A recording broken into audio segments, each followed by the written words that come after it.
Good morning. I guess it's sort of noon where you are. Well, not yet. It's 11. Mid-morning. Good mid-morning. We got that in common, but boy, we don't have the weather in common, do we, right now? Well, finally nicer here. My gosh, it's today. How crazy is this? So Alta isn't too far away from us. It's, like 40-minute drive, but as the crow flies, it's only like 7 miles. Mm-hmm. And on Monday, what's today? Thursday? Yeah, Thursday. Monday. So today it's supposed to be 73 degrees. Oh, sunny. It's going to be great. Monday, Alta got 21 inches of snow. That's nuts, man. I saw, I guess, one of your posts as it was like hot and 93 degrees here, where it was just dumping snow. It's Oh, dude, crazy. I'm so ready for it to be nice, but it looks like it's supposed to be nice now. I'm looking at the weather and I mean now I can't complain. Look at this. Look at that. That's nice. Boom, sunny, high Have you been 60s. have you been So, riding your bike a lot despite the uh, yeah, like storm? it's so you get these big like ebbs and flows, so it'll be like it was the other day and then you'll have actually it is really nice for the dirt because it makes the dirt really tacky once it dries up. So I went and rode a really cool trail last week called Dead Reckoning. Yeah, Yeah. The I'm name in is high super school. cool. And so Actually, that was fun. there was nothing about me in high school that would make you think those words. What would or what was your nickname in high school? Um, Oh, come on. We're well, gonna dig deep. We're gonna tell you a dig little deep story. into the heart of the matter. Wasn't going to share this with you, but I had the great idea that I would go out for the powerlifting team when I Yes. was a sophomore. So we're talking 5'11", 145 pounds. Let's do some powerlifting. Um, Best idea practice ever. was before school, and my mom, so sweet of her, she got up with me at like 5 a.m. and she had made me on the first day of practice like this bowl of oatmeal, and she had put on it, like made me a big breakfast. It's like, thanks, mom. Yeah. Where I went to high school at the time, the weight room was probably 30 years old. It still had carpet on the ground. If that gives you like an Yes. indication of like the era that we're talking about, Yeah. there was no AC. Now, even though this was November and it was piping hot in there, and so the combination of that breakfast, the temperature, and then, and when I think of like we were doing squats, and I'd never squat before, and there was weight on the bar, and I think I had like sweats on.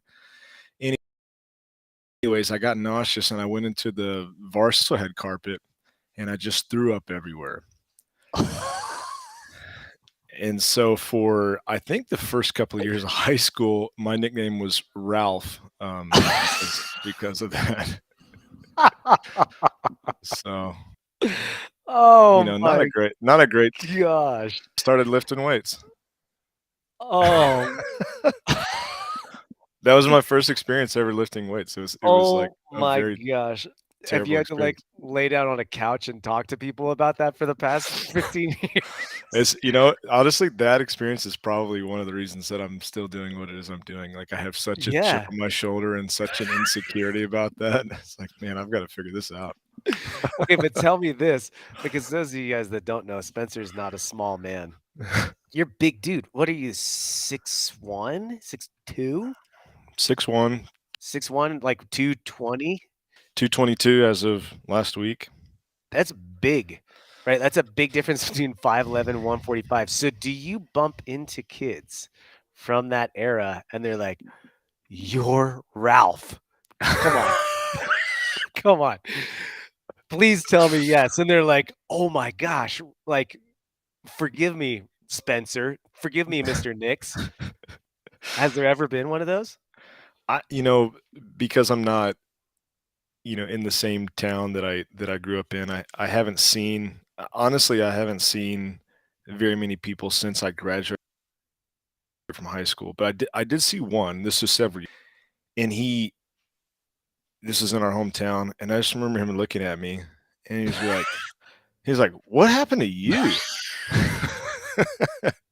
But it wasn't like a flat out compliment. It was just Right.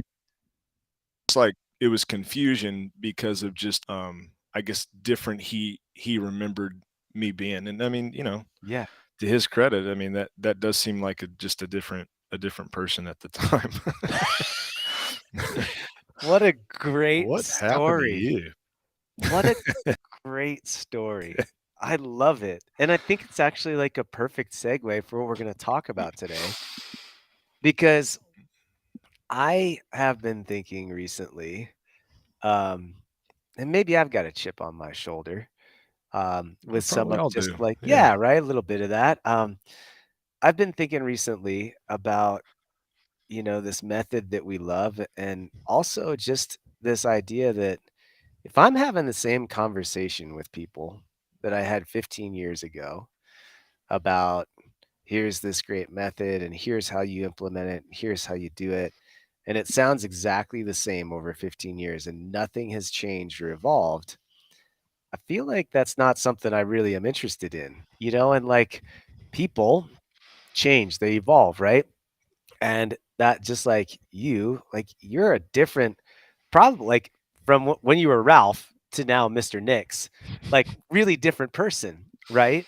And I feel like in our industry, and especially I'm gonna just call it as it is, I feel like in the CrossFit world, we've had this amazing method that we all clung to and many still do, which is great, all good.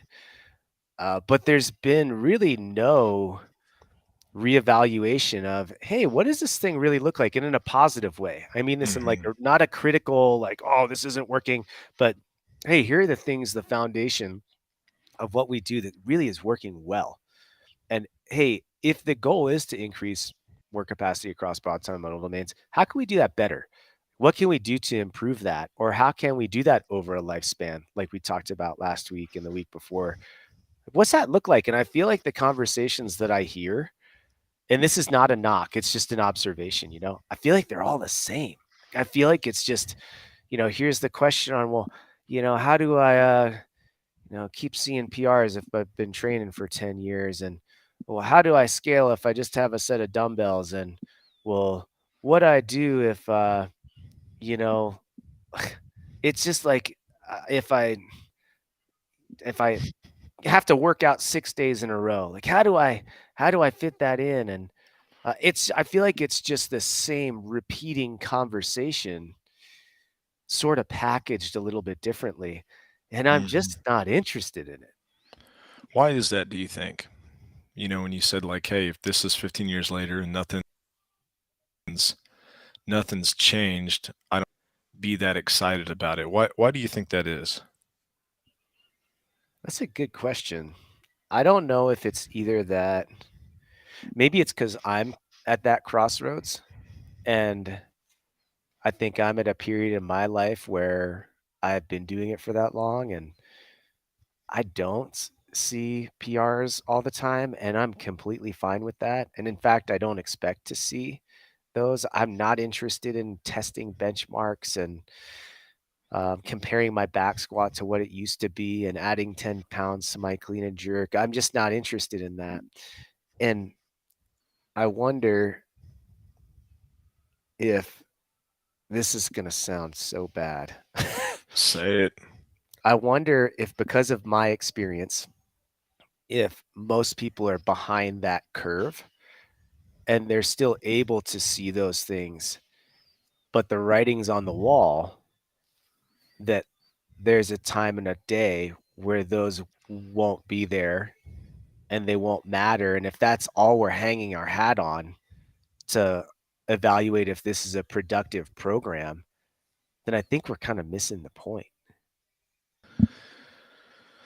Yeah, man. I think method's a great word. In CrossFit is a method, but in order for something to be a method, it means that you have to narrow the scope. And I think CrossFit is a little tricky as far as like really putting that label on it for a couple of reasons, and we've talked about lots of them over the times that we've hopped on here. One is that you're continually getting a new athlete to try, Hmm. and so initially it seems really effective, but that is saying that if they tried something else, that it would be ineffective, which we can't say. Meaning that if someone's goal was to lose weight, would CrossFit produce results faster? Possibly, yeah. Wouldn't change the efficacy of another method. Hmm. So there's that, and I think that makes it tricky. But also, I remember when I first got into this, it was communicated to me as like, this is everything, man. Anything, it's Yeah. the Bruce Lee thing. It's like anything that's useful, it's put in here. Can trick you into thinking that, oh, this isn't a method, that this is a principle. And the Hmm. difference being like, hey, what we're doing isn't this it's not like Taibo where it's like, man, it's very clear what this is. It's like this is ubiquitous, it's expansive, any will incorporate into our practice. Yeah. But the reality is that that doesn't actually happen very much, right? And if you do that, then just like we talked about last week, now in 2020, somebody's not doing CrossFit. Yeah. Yeah. And I think there's an element of that, right? And I think that because I care, and I think because you care about the So much. community, yeah, and about really like what helped create what we have now. CrossFit was a launching point for me. Super. Hmm. I mean, absolutely. Very, without that platform, I wouldn't have any of what I have today, you Yeah. know? And so because I recognize that and I embrace that and I appreciate that. And because I think I recognize that, I want to see it get better. I want to see it evolve. And I've got this sort of lingering question in my mind. I'd love to be able to panel and just find out, to have some study done where, okay, so we've got all these gyms around the world, right? That either do a CrossFit as an affiliate or they use the method in some form or fashion. I would love to know what the retention is of each affiliate or each gym that trains like this. And do they have a cyclical type membership because of the training method, not because of like moving or preference, but because the training method can only last so long? Or do they really genuinely have people that stay for 10, 15, 20, 25 years, and then you just continue to grow that membership base as more people sign up?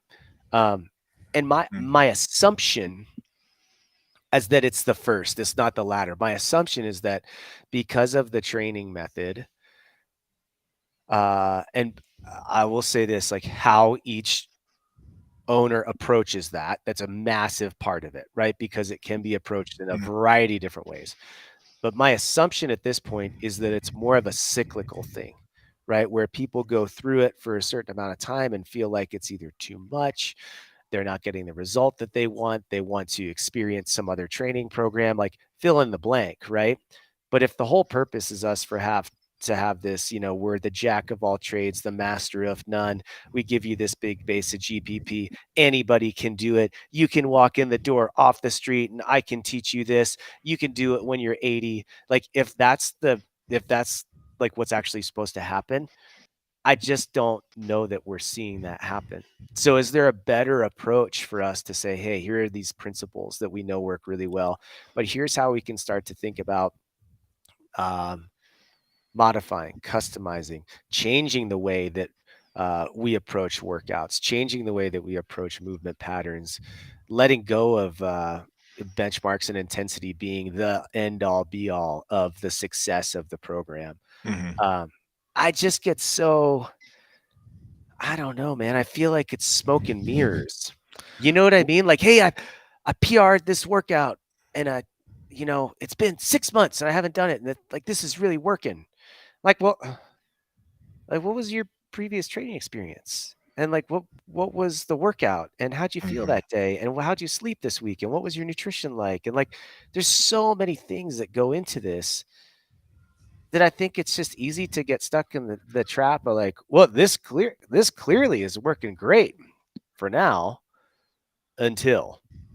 Well, let's do this because I think that you and I implicitly understand what it is that we're talking about. But As everyone else far is like, what are well, these? as far as like the method, right? And how we would see the method typically expressed. Okay, Let's unpack that just a little bit to say not everybody, but let's say 75% of the time this is probably what's going down. cool. And so that classic method would not have variations in intensity. Every day, you would try your hardest based on whatever the workout is. Yeah. There would be a large inclusion of movements. That means that even though from the pulpit we would say it's constantly varied, you and I both know from the level 2 curriculum that it borders on really just cycling through what's not been used until everything's been used in some format. Would you agree with that? Yep. And that could be over the course of, I would say generally that's accomplished in within 2 to 3 weeks. Right. And then it's just rinse and repeat. And as you were describing earlier, if somebody is able to stick with that program long term, they individually, as an athlete, have figured out some things that the coach isn't doing that they have to do for themselves. For example, they come in and to use the vernacular that you and I talked about, they'll know, man, today I'm just like not going for it. Or just wholesale elimination of some movements that they know the juice isn't worth its squeeze. But without that, then you're really just left with intense based training sessions that have a lot included in it, low skill, high skill movements, multi joint, obviously, and not a lot of isolation stuff, and done probably in most gyms, 5 or 6 on, one off, or maybe some are going 3 on, 1 off, 2 on, 1 off. So it's a consistent schedule each week. And Yeah. I mean, I think that's it. And then on top of that, the way that we assess and evaluate how this is working is we've got these benchmarks, right? And these yeah. benchmarks are a large scope, a variety of things, but they do fall under that path of very CrossFit oriented, and like we can get really broad with those and say, hey, a workout like Kelly, which is 5 rounds of run 400, 25 box jumps, 25 wall ball, to what's your max rep clean and jerk, to what's your Fran, and like the Hopper conversation, right? Hmm. And this theory that as many things as we pull out, we want to be well versed. And then I'd also add to it kind of what you might see is if you continue down that path, kind of like you said, the person that sort of now comes in and takes a movement off the table, you would see the flip side of that too, where if the coach isn't giving them something that they're looking for, they start to look elsewhere and say, well, I'm going to follow the hatch back squat program and slap it on top of this because I want my back squat to go up. I'm going to go follow this. And none of this I'm saying is bad. It's just the, Hmm. the evaluation. I'm going to go follow this Hinshaw endurance program and slap it on top of this because I want to improve my endurance.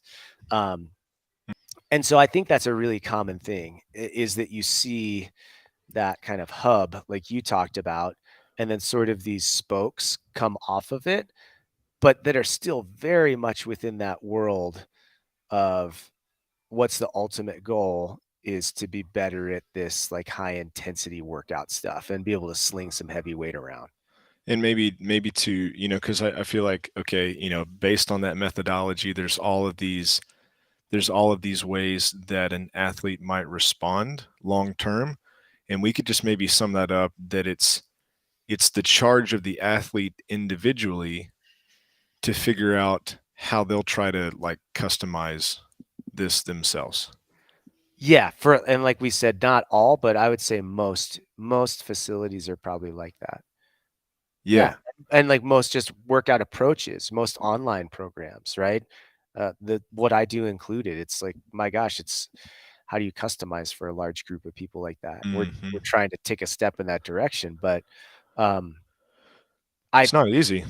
no, and so I think that's where the way that I look at this is the beauty of the stuff that we've kind of talked about and tried to develop through Sojourn is I think it applies really well toward really all athletes in the sense that you might be someone that's in my shoes that's been around the block or yours for 15 years and some things we just can't do. You with your hip, me with my shoulder. I need to be really smart about that, right? And I can't just say, well, let's modify time reps loading. I need to say, okay, what movement patterns make sense for me? How can I do that? And then go further beyond. Maybe I need to even do like tempo work or like we've talked about unilateral versus bilateral, all those things, right? Hmm. And I think that serves itself really well for the beginner too. That's saying, "Hey, I'm just starting out here and I really have zero training experience," right? I think if we apply this thought process to them, it just sets them up for more success. It doesn't throw them quite into the fire as much. And it doesn't mean that it's not effective when you do that. Because, like we talked about, I think any training program, if someone has zero experience, is going to be effective. And then for the athlete that's really into competing and maybe they've stalled out and they've stagnated, it's a chance to say, "Hey, where are the chinks in your armor?" Like we have said at the lectures, right? But the lectures in that context, the chink in the armor would be, well, I'm not good at L sits, or I need to increase my clean and jerk, or I need to improve my endurance. But the how was kind of this like arbitrary type, well, we just spend more time doing it here or there, where I think what we're trying to do is come up with a little better how and say, well, maybe it does expose an imbalance if you take a look at just a quick assessment or if you change movement patterns up. And, if I get better at a kneeling landmine press because I'm really lopsided on one arm, maybe my clean and jerk goes up. Um, and I just think it makes me more excited about the possibility and also seeing movement patterns get introduced into workouts that might not fall under this category of large load, long distance quickly all the time, but still had a lot of bang for their buck and still can make us better at functional fitness and CrossFit, even in the context that we just talked about. Yeah. Something that I was thinking is, I was thinking as you were talking, it's like, man, why is I wasn't listening at all to anything you were saying. I was This is just, perfect. thinking Yeah. to myself, yeah. Man, why is the method like that? Why has that been so easy for so many people to gravitate towards? And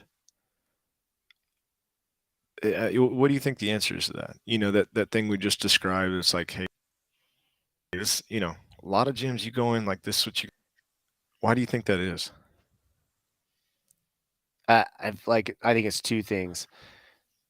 Is one, because that training method has historically been so new, it's effective for everyone for at least a short period of time. So there's a period of time where no Hmm. matter what training program you've come from, because we take strength and conditioning and put it together into these workouts and have a time element to it and a way for you to assess, people will see results. And that's like addictive, right? So there's that, and it's the camaraderie. What happens around that environment, and I think this is undeniable, right? What happens when you get in those environments where people have a similar personality, they like to push hard, they support one another. The camaraderie creates this culture in this team type environment where it's just like really energetic and it's super fun and it's super cool. And I think that ultimately, those things are really what draw people in immediately. um, and I think the camaraderie maintains. I think that stays the same because the personality's there. But I think that if I'm just really honest, I think over time, and over time could be 2 or 3 years, or it could be 15, 20 years. I think the method runs its course. I really do. Like, I think your results will stop, and I think Mhm. that, it's not to say that you wouldn't be, as fit had you chosen a different path. It's not to say that you wouldn't be as strong or well-rounded if you chose a different path. But I do think it's worth, like, admitting that and exposing that and saying, "Okay, if there's a lifespan to this thing, what's that look like as we go forward? And how do we evolve and adapt to that instead of being stuck in that rut of, well, you know, yeah, I just need to move large loads long distances quickly and try to continue to increase my work capacity. And then no one's really defined, what's that look like when it starts to the answer at the level one is, well, we want to keep that curve as high as we can for as long as we can. What the heck's that look like? How do you do that? Yeah, You we know, we could have a weekend course just saying like, and so here's what that one sentence really means. right? And Yeah, maybe that's why I feel like all these other conversations are so similar is I feel like it's all on the front half of that curve. yeah. But and maybe I'm on the back half and I'm like the only one that's there saying like, "Well, what what about us?" Well, I think you're unique, that you've actually experienced what you and I think most people, because they haven't been in that elite of a competitive environment, or they to be quite honest, like, they just haven't made that the reason that they exist like you did for so long, that I'll be honest with you, every time you say like, "Man, I've gone downhill," I feel so insecure because I think, "Man, I don't think I've trained like that hard to know that," meaning that there's always like this next peak that I think, at least at this point in time, is like, "Man, you hadn't really got there because you haven't done everything that you could to, like, be that." And that is, how common people are like, "Well, Yeah. man, maybe the method's perfect and I just need to, like, try harder." Give me Um, an ex No, I think that's valid. Give me an example. What would one of those things be for you? What is it now, right? well, I mean, I just and from the context of for an everyday athlete, you can't ever feel like you're really great at anything, and so you feel like, man, you still have more to give. Unless you're actually being put into a competitive environment, you could say this for CrossFit, you could say it for any other sport. I think often it's really hard to know how good you're doing because there's nothing that's really an ultimate test, So if I was playing any other sport, well, there would be some competition here, but competitions, I don't think they really give you a great indication that you've hit it. And so I wonder if that's part of the reason this is such a stubborn problem to solve, is that people are never really given any indication, and it's hard to know.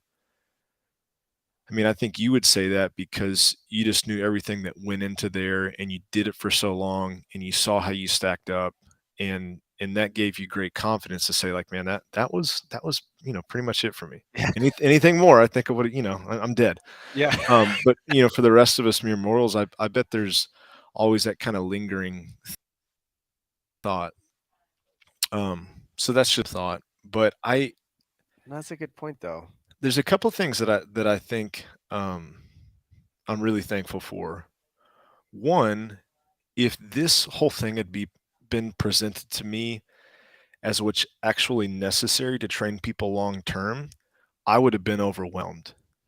So I think that package that was presented came to me at just the right time with just the right information. Was like, man, I can do this. And just like, you and I Yeah. both agreed, if it had been something a lot more robust, I think at the time, at 20, overwhelmed. It's be like, whoa, man, assessments and like customization and what, Yeah. individualization and what. having somebody for 15 years and it's not going to look the same as it did, when I went to my level one, I would have been like, hey man, this is above my pay grade. So I'm actually really thankful that it was exposed to us like that. And I'm really athletes when they start do respond. I mean, thank goodness that Yeah. that's the truth versus like you got to get it just right with the beginner or you'll kill them. And it's like, Yeah. oh man, it's a lot of pressure. Um, so I'm thankful for that, and I'm thankful that we hit wagons to a methodology that can be expanded much easier than say we were Pilates instructors or Yeah. yogis or Zumba instructors. It's like if you introduce a new piece of gear in that environment, it's like you're really Yeah. doing something different. But for us, like I think it's been so easy to take that watered down message that's very palatable and then start to, that just like we talked about, like this really neat, cute map, Yeah. and then just start to go edge of that map a little bit and then return. And then push it a little bit more over here and then return. Yeah. And so I'm really thankful for that. I'm thankful that we know how to use a barbell really well. I'm thankful that, we're training in places that have enough square footage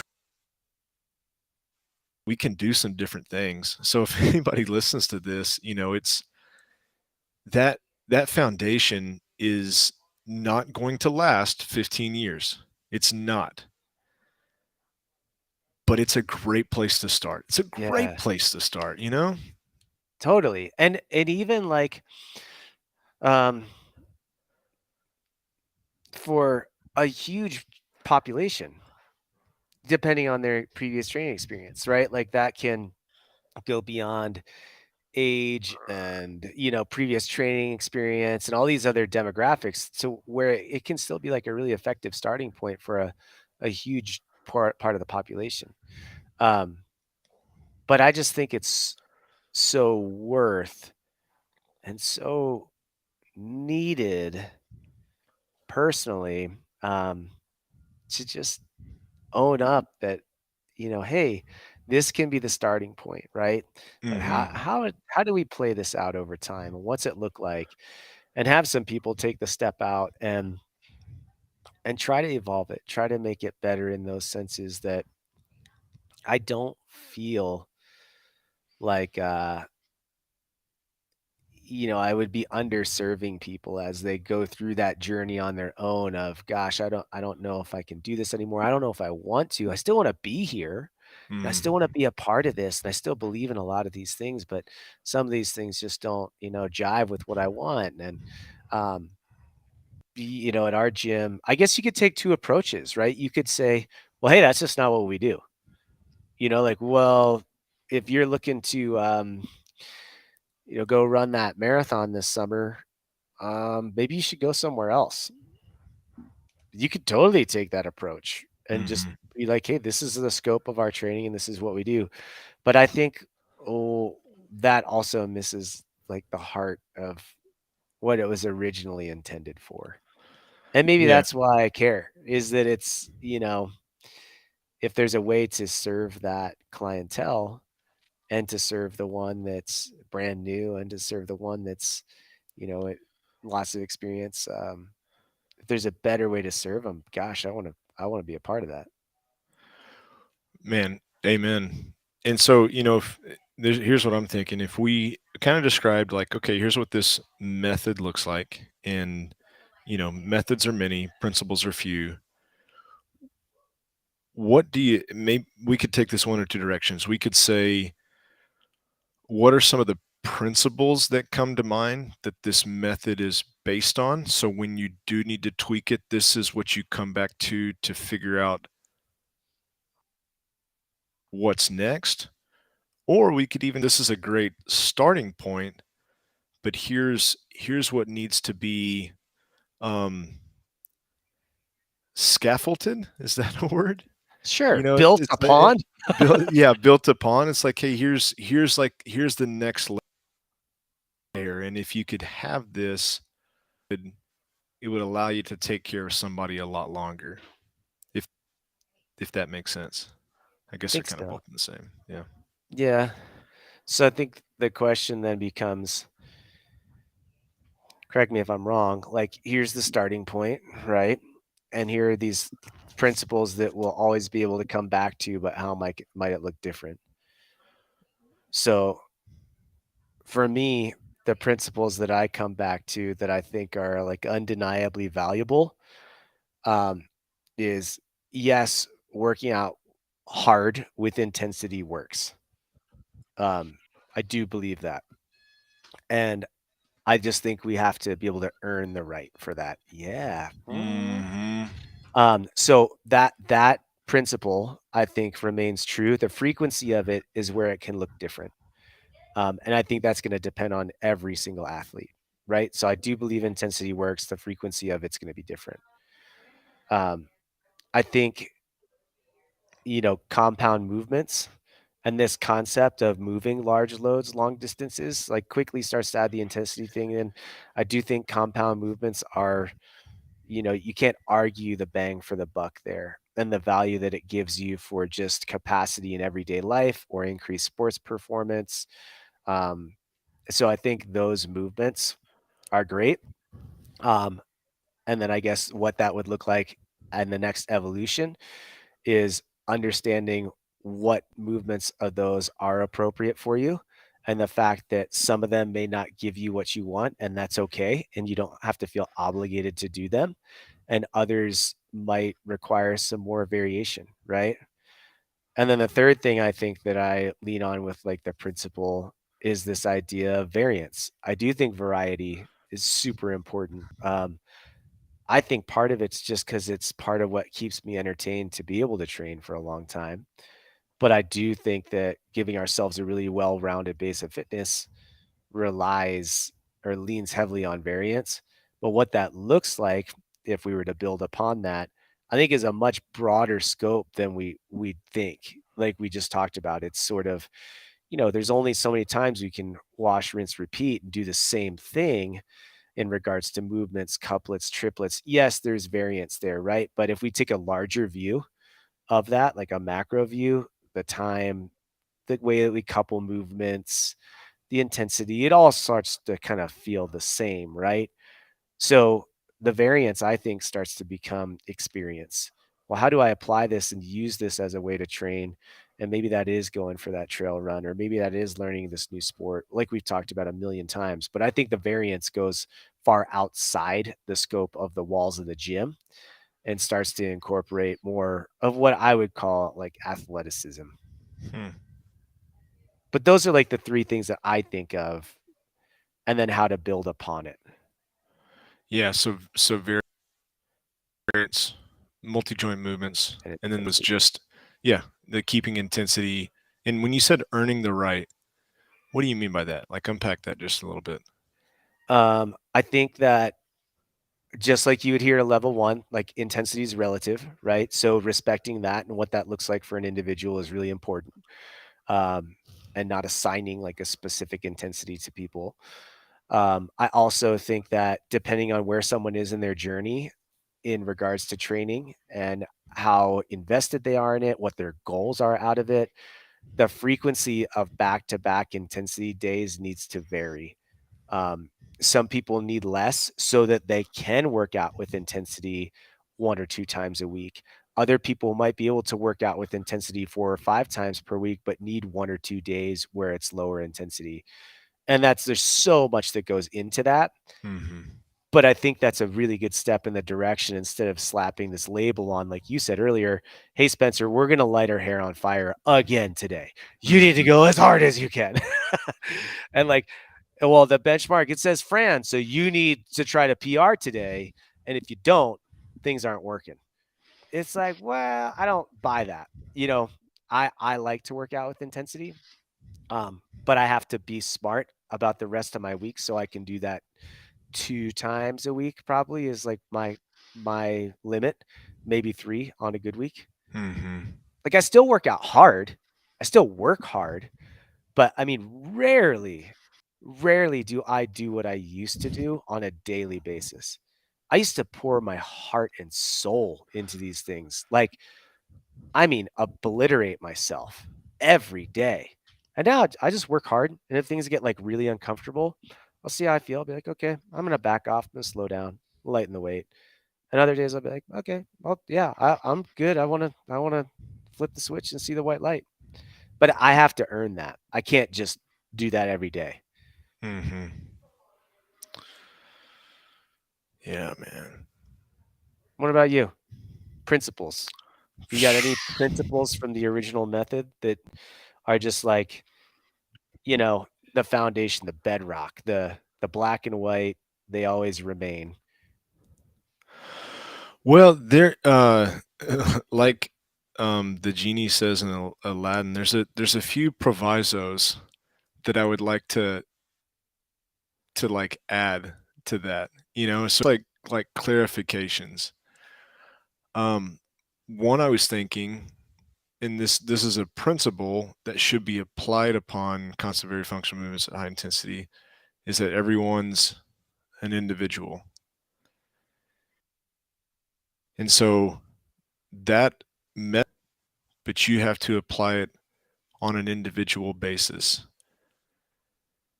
Specifically, and this is just kind of regurgitating what you said, that there should be some regulation of how hard you can go based on how you feel.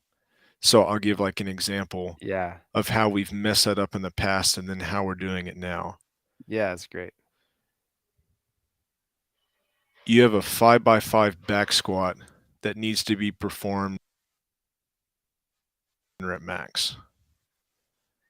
That's an example of a very precise prescription that has no leeway on if someone didn't sleep that night, if the days leading up to that they haven't been able to recover from, so on and so forth. Versus, and this is just a hypothetical, so anybody's listening to this, Sure. I'm not saying that Prelipin's chart or percentage based training is wrong. I'm just saying maybe a way that you could make that more individual is say, hey, we want this set of 5 to be an RPE of 8. And so that gives some fluctuation, crash and under recovered. It's like your 8 that day is not going to be what it was if you were really recovered. It's like I want you to leave 2 reps in the tank, like no matter what, would allow, people to have different weight. So I think that's one. Is like, man, constant variation with high intensity is great, but remember those. So give them, design your training in a way where there's some wiggle room. That's why AMRAPs and time-based training is so magical. I mean, it's why, in my opinion, it's always superior or easier to implement than a task, because there's already that auto regulation in there Yeah.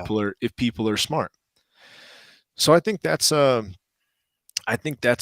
great concept. I think maybe something that's missing from that prescription, and this is, I've heard it said like 10 different ways, difference between testing and training, the difference Yeah. between exploiting or exploring. It's all these cute ways to basically say you need to know this day not only where there's wiggle room, but what the point of this is. This to get better at something, or is it to see how good you are at something? And Mhm. I know for several years, and in that 75% rule that we were talking about earlier, it was just exploit every day, exploit, exploit, exploit, exploit, exploit. And I think giving people permission, or just really clarifying and being okay that, like, today, or with this energy system or this movement or whatever, it's like we're not trying to test this. And so giving people permission to um yeah, explore or have fun, or just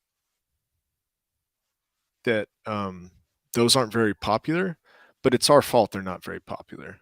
Mhm. They're not very popular because, well, we kind of missed that little principle there, didn't we? We thought like it would be like the girls play soccer, but they're not learning anything, right? They're just going and scrimmaging all the time. It's just exploit, exploit, exploit, exploit. Good at soccer. It's like, well, They never practice. Yeah, it would be like in wrestling if all you did was grapple. It's like, hey guys, minute one, we're just going to do 5 minute rounds, 2 minutes off for 60 minutes. Yeah. But it's like, hey, how am I supposed to wrestle? You know, it's like no practice looks like that because in every other sport, there's this thing that like the acquisition of skill, which is void of intensity, Yeah. is absolutely necessary for you to progress. And so I feel like, we kind of tongue in cheek be like mechanics, consistency, intensity. Yeah. 100%. Yeah. But we're about to break you off with this workout here in about 30 Yes. minutes. Yeah. And yeah, I think that's like, I think that's kind of the easy out, It's right? like a Because people are like, "Well," disclaimer. yeah, they're like, We "No, no, no, the we said Chargers it, is dude. yeah, like, the Chargers mechanics, consistency, intensity." Like, we'd say that. Wobbles on the skateboard, bro. I just talked about it. Right? But, like, when it comes down to it, when you really put someone in a class environment, I think like, the majority of the places, you're like, "Oh, the clock's starting, like, it's go time." Hmm. So, yeah, great Hmm. point. Man, the only other thing that's in my brain is just movement quality. And Oh, even that, unwrap this, buddy, because it's almost yeah, like we talked about at the level 1 thing, like, a level 1 is not the same as every day. Because I bet everybody's thinking, like, right now, circle, like, the group circle, train with red shirt in the middle, like, "Spencer, arms up a little bit, arch your back a little more, knees out. Hey, go ahead, good, sit back your hips a little bit." You know what I mean? Like, give me yeah. movement, break it down. Honestly, I think it's I think it's first going through the range of motion that you have flawlessly. So it's not taking somebody below parallel just for the sake of taking them below parallel and the other points of performance are violated. Yeah. I I think it's I think it's like being in the best position you possibly can and then slowly over time trying to improve the range of motion, which is a little it's a little backwards from what I think I originally thought. It's like, let's take this guy parallel. And again, once the level one, it's like, yeah, maybe cycle through those points of performance. But it's like, if we went into any gym, they would be really embarrassed if we saw them not getting below parallel in a squat, right? Yeah, yeah. Because they Yeah, know yeah. that's kind of Low the rep. right. I mean, that's the thing. And what I feel like now is man, let's try to go through the full range of motion unless we can't, and if we can't, let's move as well as we can through the range of motion that we do have, and then slowly try to like explore ranges of motion. And I say that just because I feel like that's a safer way to progress because most of we can make an argument that most of the injuries that happen are from volume, and the volume is based on a new range of motion that applied as well. I think, I don't think that's a blanket statement, but I think you can make a strong argument there. Yeah. Um, so I just think like from my own experience, the ways that I injured myself were twofold. It was either range of motion that I wasn't as strong in that I forced myself to go through because I thought the range of motion was the priority Mhm. instead of the stability. And then at the other extreme, and this is kind of crazy to use that word again, I exploited things until I just burned out. Yeah. Did you have anything like that where it's like, hey, for me, grip, flexion at the elbow all day long. Mhm. And now 15 years later, my Yeah, elbows are really tired. They're just really tired. I don't know another way to yeah. say it. But for me, it's squatting. Yeah. Like, I have great ankle flexibility, and I'm gonna tell you right now, like, for me to lift really heavy weight when I was front squatting and cleaning, I would jam my knees straight forward because it keeps your torso upright, and, like, repeatedly.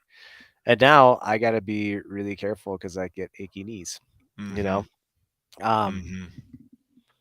but I think what I've found, and this is where I think it gets back to like I get tired of that same conversation is sort of like another layer deeper from what you're talking about. What I'm talking about is I was at the point where I think both personally and as a coach, um, because I held on to this principle that I assumed um, would work is like, well, let's just modify the loading. Let's take the reps down a little bit. We'll adjust the volume. That scope lost its legs. It only could go so far. And so I Mm-hmm. ended up not being able to serve myself or clients the way that I wanted to. And it ended up being something that um, I think I genuinely lost clients because I couldn't help them feel good in the gym. And that bums me out, So now the culture and the environment is like today at class, we're in the middle of a deload week and we're doing a percentage based Olympic lifting day. And it's, light. It's like 60 to 65%. So people can Mm-hmm. work on bar speed and things like this. Then afterwards, we've got some fun like tempo accessory work. But one of our clients is just dealing with like his low back stuff. He's been with us for almost 15 years. And instead, today he was doing some belt squats and bird dog holds, and then afterwards doing some of those like earthquake bar presses and Mm-hmm. overhead carries. And maybe we've got someone else kind of doing some other version of that and some other version. And so for me, the real enjoyment of trying to move the needle forward or expand the method is that instead of it being like you said, sort of this like wink wink, mechanics, consistency, intensity, or like, yeah, only go as far as you can, wink wink, Uh-huh. I think we're sort of making this turn of just embracing this stew pot of movement that accommodates where people are, and not that that is the forever thing, but so that that client can get back to squatting below parallel, because he told me, he's like, I just miss throwing down with my buddies. And I was like, cool, let's get you back to that. So if we take 4 or 5 weeks now to just be really smart, you'll be able to back throw down with your buddies. We just need to be smart about how we do it instead of just like bashing our head against the wall. So I think that's where I just get the frustration of the same conversation, and then also like the excitement and inspiration of like what the potential is. Yeah. And if we maybe took that, I'm not saying I'm right or you're right, but maybe Oh, if we we took are. that We're totally right. totally, if we took that approach from the start instead of just labeling it as what these hardline principles are. And we really did look at it as like a method, and there's different forms of it and ways to apply it. I think that's where like the real longevity and the real community and the real value as you as a coach starts to come into play, of like knowing how to help them and knowing how to serve them a layer deeper, and yourself, and having it be fun, and having part of workouts that are written for intensity involve maybe a movement or two that does have a static hold, or does have whatever, a carry that is focused on like really quality, and then go ahead, jam on the bike, man, like light your hair on fire, dude, like go as hard as you want. Yeah. I don't know, I just, yeah. I think it's like it's such a great method, but everything has a caveat. And it's like constantly varied. However, that means you need to progressively overload everything that you're doing. If you can do that, then variance is great. Hmm. High intensity. However, everybody's an individual. The only way you know what's different about one person versus the other is you have to screen them. How do you screen them? That's a method. Yep. Figure out what works for you. Yeah. And then, like functional movements. However, there's a progression. the quality of how they move is more important than the, blatant range of motion restrictions that you think they have to adhere to, and so on and so forth. Yeah, it is a great way to put it. Is don't feel, although a really sound method, don't feel like it has to be a principle that it's like this one way has to work. And I think if we can get there as a community and start to think a little bit about outside of the box and um, incorporate those things into the method, I think I think there's like promise for longevity and those gyms that are around with people for 15 years while new people sign up. I do too, man. I mean, I really meant what I said. Like I'm thankful that we had this to grow up on. And now as we start to, sit back and be like, okay, what's really important here? We got a great foundation to circle back to those principles and to try to be smart and to try to program in a way where it's like there's, I feel like we've really nailed it when there's no way that somebody can screw it up. It's like Yeah. the back squat example, or 15-second air bike sprint with a minute and 45-second rest times 8. Yeah. Nobody gets out of that alive, but also nobody gets hurt, Yeah. so it's like a great, and that is probably something, you should only do every 6 months or whatever. um yeah, I feel like you can still take that method and start to be really smart with it, and start to expand what it is your definition of intensity is, and how that's applicable, and how it's um different for every person, and to really understand what that means versus just saying, guys, I'm going to write these 3 words on the board and that's your charter. It's Yeah. the same. It's the same way as saying, like, hey, across the years of your life, just needs a little bit more unpacking. Like, that's Yeah. such a great sentiment. Mechanics, consistency, intensity is such a great thought, but it's like, what does that really look like? And Yeah. yeah, I think that's what we're talking about. Good stuff, man. Agreed. Well, gosh, I don't know if we've gotten any questions, but if you guys have questions or you want to hear us talk about something, let us know. I'm going to look real quick and see. I'm really bad at um, up to date with some stuff, but I'd be really curious to see. Um, yeah, just like if you guys have comments, questions, let us know. Send us a DM on social. Or leave a comment on the YouTubes. And if anybody Hmm. knows how to put it on iTunes, just let us know, and you guys can do it for us for free.